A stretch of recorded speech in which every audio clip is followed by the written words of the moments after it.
இயற்கையாவே அந்த நேச்சரோட கனெக்ட் ஆகக்கூடிய ஒரு அமைப்பு வந்து கார்த்திகையில இருக்கவங்களுக்கு உண்டு. இந்த 4 செவுத்துக்குள்ள அப்படியே அமைதியா உட்கார்ந்துருக்கிறது, இதெல்லாம் வந்து கார்த்திகைக்கு செட் ஆகாது. ஏன்னா, சைக்கோபாத் மாரியும் ஆகறக்கும் ரிஷபம் வாய்ப்பு. கார்த்திகையில இருக்காங்க. நீங்க சைக்கோபாத் ஆகாம மத்தவங்கள டெவலப் பண்ண என்னால முடியும் அப்படின்னா, கார்த்திகையில இருக்கவங்கள வந்து நல்லா இந்த ஹெர்பல் ரிலேட்டடான உணவு முறைகள் எடுத்துக்கிறது, தண்ணி நெறைய குடிக்கிறது, பாடியில வந்து வாட்டர் கன்டென்ட் ட்ரெயின் ஆயிட்டே இருக்கும். பசியும் தாங்க மாட்டாங்க.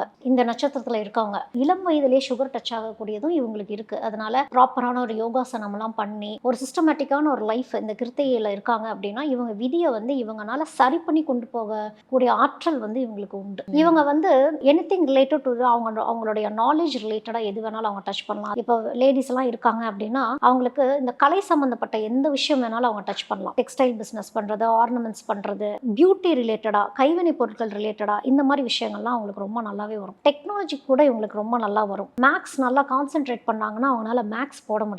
இன்ஜினியரிங் படிப்பாங்க. ஆனா வேற ஏதோ ஒண்ணு அவங்களுக்கு பிடிச்ச ஒரு தொழில செஞ்சுட்டு இருக்க மாதிரி தான் அவங்களுக்கு அமைப்பு இருக்கும். ஆனா இந்த இன்ஜினியரிங் மூளையை யூஸ் பண்ணிட்டு இருப்பாங்க. ஸோ இவங்க படிப்புங்கிறது வீண் போயிடாது. ஃபர்ஸ்ட் ஆஃப் ஆல் இவங்களுக்கு என்ன வேணும்னு தெரியாது. எல்லாரும் அதை சொல்றாங்க, அதனால நான் போய் படிக்கிறேன் அப்படின்னு சொல்லி போய் படிப்பாங்க.